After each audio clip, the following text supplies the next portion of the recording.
Bonjour, c'est Madame Ardin. Nous nous retrouvons pour cette deuxième journée de classe virtuelle et nous allons commencer ce matin par une petite révision de la leçon d'hier. Nous allons donc poser deux additions. J'ai déjà préparé les additions, la première addition au tableau. C'est 58 plus 69. Je vais donc vous inviter à mettre la vidéo en pause, à la poser sur votre cahier et à remettre la vidéo quand vous aurez trouvé le résultat. Pour que ce soit plus rapide, simplement, quand il faudra mettre la vidéo en pause, sur cette vidéo, je dirai pause. Et ensuite, je reprendrai. Donc, on y va pour 58 plus 69. Pause.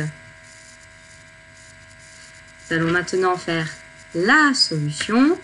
Donc, 58 va rentrer dans mon tableau avec 8 comme chiffre des unités et 5 comme chiffre des dizaines, et 69 avec 9 comme chiffre des unités, et 6 comme chiffre des dizaines.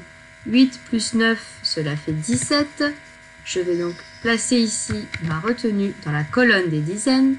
5 et 6, 11, et 1, 12. J'écris 2 de 12, ma retenue dans la colonne des centaines, et je la place ici.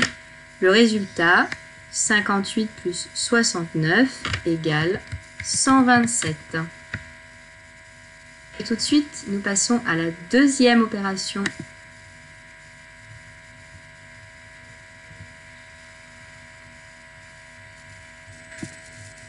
Voici donc la deuxième opération. 132 plus 85.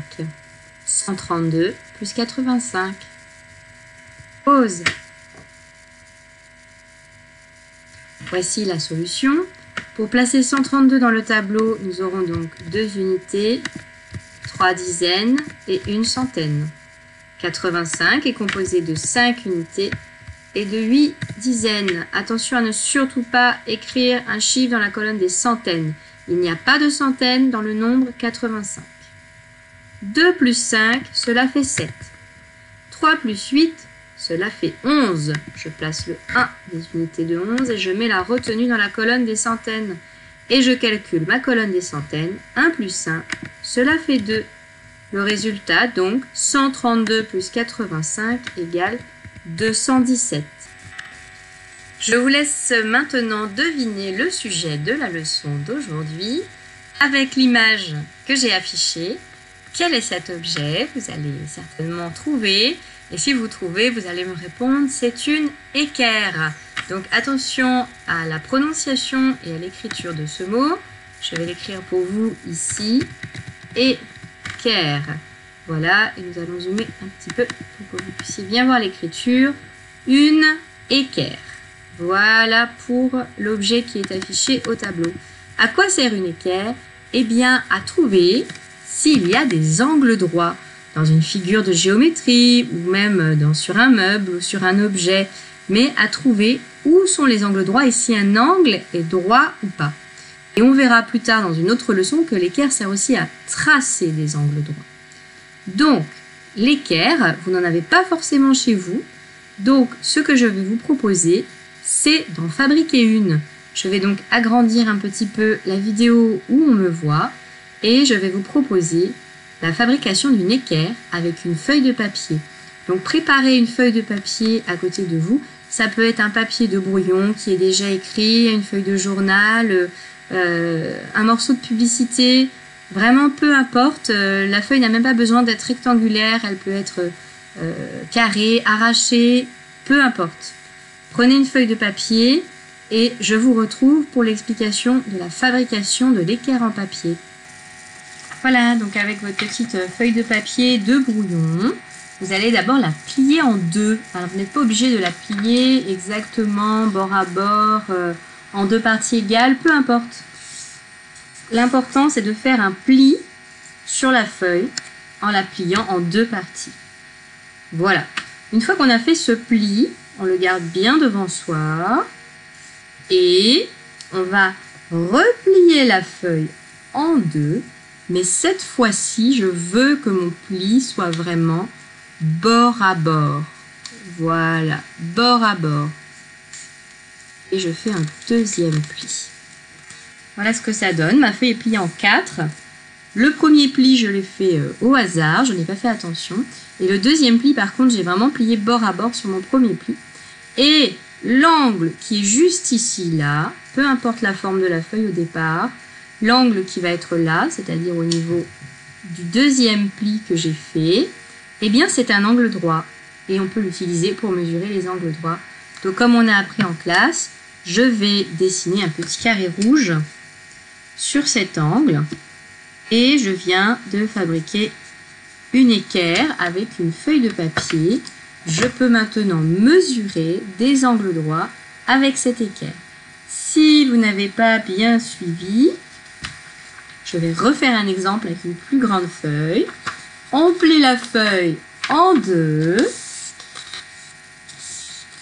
Quand j'ai le pli là que je viens de faire, je vais le replier sur lui-même tout en le mettant bien bord à bord.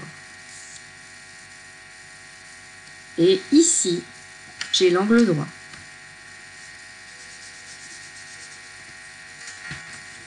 Voilà. Voilà une équerre en papier. Voilà d'autres équerres en papier que j'ai fait. J'ai écrit le mot équerre dessus, mais effectivement ça s'affiche à l'envers. Voilà, donc avec cette équerre, on va pouvoir mesurer des angles droits. Voilà, on se retrouve maintenant sur le tableau avec un extrait de la leçon que j'ai pris sur le site Je révise.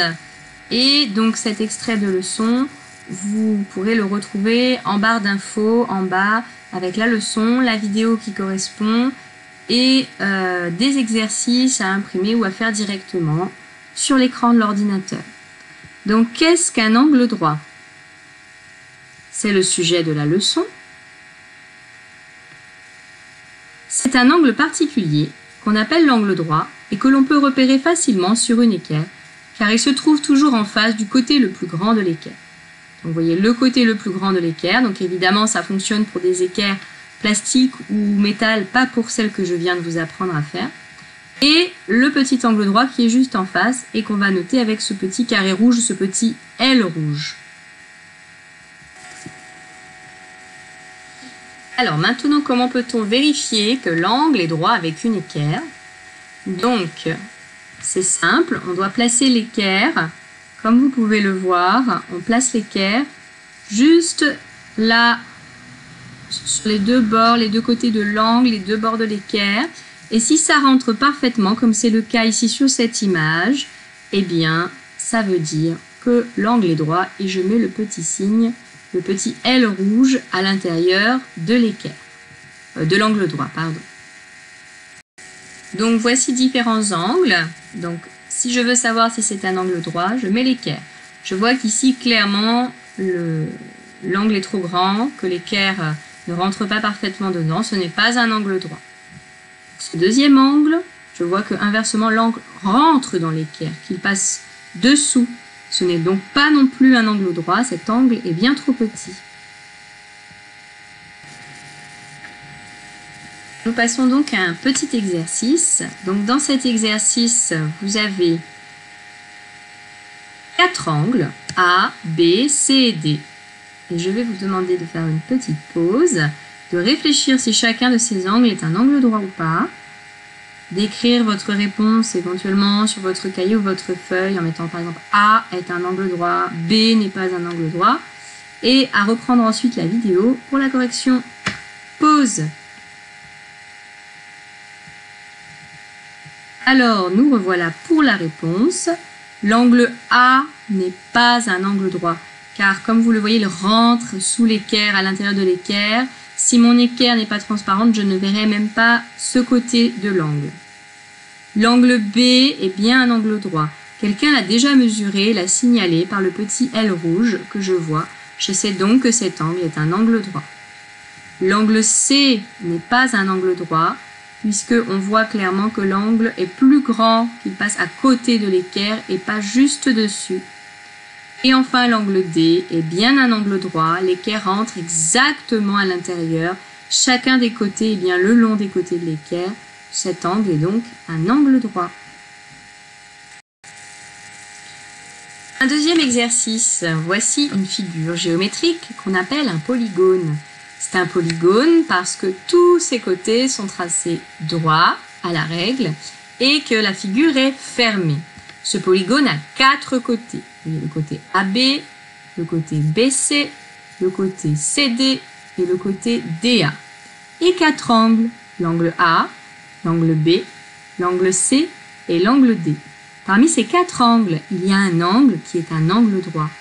Donc je vais vous laisser le chercher, réfléchir à la réponse et ensuite reprendre la vidéo. Vous pouvez utiliser votre équerre en papier pour la positionner sur l'écran pour vérifier la mesure de chaque angle. Hein. Donc votre petite équerre, vous pouvez la mettre pour vérifier si les angles sont droits. Donc maintenant, vous mettez la vidéo en pause. Et voici la réponse. L'angle droit, c'était l'angle A. Il n'y en a qu'un qui est droit. Donc je vais venir mettre que cet angle est droit. Je vais faire le petit carré rouge à l'intérieur pour qu'on voit que ceci est l'angle droit. Bravo si vous avez trouvé.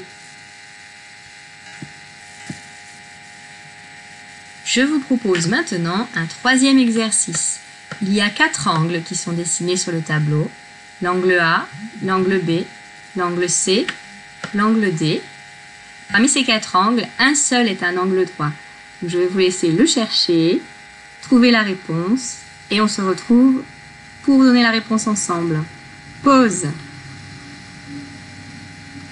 Alors, la réponse est la suivante. C'est l'angle C qui est un angle droit. Et on va vérifier ça ensemble. Je vais le mettre, voilà, mettre un petit angle. Et je vais vous le prouver par une petite série de photos. Voici la mesure de l'angle A avec mon équerre. Et je vois clairement que l'angle est plus grand que l'équerre. Hein. J'ai bien mis le premier côté ici, le long sous mon pouce. Et l'angle est plus grand, donc l'angle A n'est pas un angle droit. Voici maintenant la mesure de l'angle B.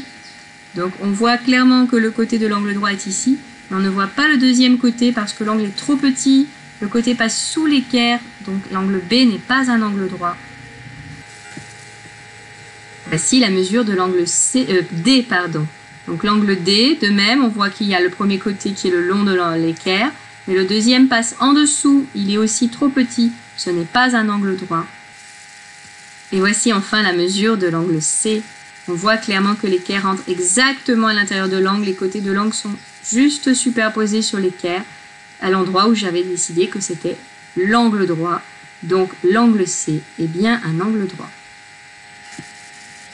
Voilà, cette leçon est terminée pour aujourd'hui. Donc comme je le disais, vous pouvez retrouver tous les liens des documents que j'ai utilisés. Si vous souhaitez voir la vidéo du cours de Je révise, si vous souhaitez imprimer la fiche d'exercice, et faire d'autres exercices sous une autre forme avec vos enfants, c'est possible. Et je vous rappelle que chaque jour, je vais envoyer 2 petits problèmes par mail et ensuite sur Colibri quand ça fonctionnera. Voici les 2 problèmes des CE2 à faire pour aujourd'hui. Voilà, vous pouvez mettre la vidéo en pause si vous ne les avez pas reçus. Et voici les problèmes des CE1 que je vous partage maintenant. Et j'enverrai les résultats de ces problèmes, les réponses, demain matin par mail. J'en parlerai également dans la classe virtuelle de demain matin en mathématiques. Et je les mettrai aussi sur la vidéo de la classe virtuelle. Et je donnerai de nouveaux problèmes. Voilà. Donc, c'est important que les enfants fassent quelques problèmes chaque jour. Je compte sur vous pour essayer de les faire avant d'avoir la réponse. Et je vous dis à tout à l'heure pour la vidéo du français. À bientôt.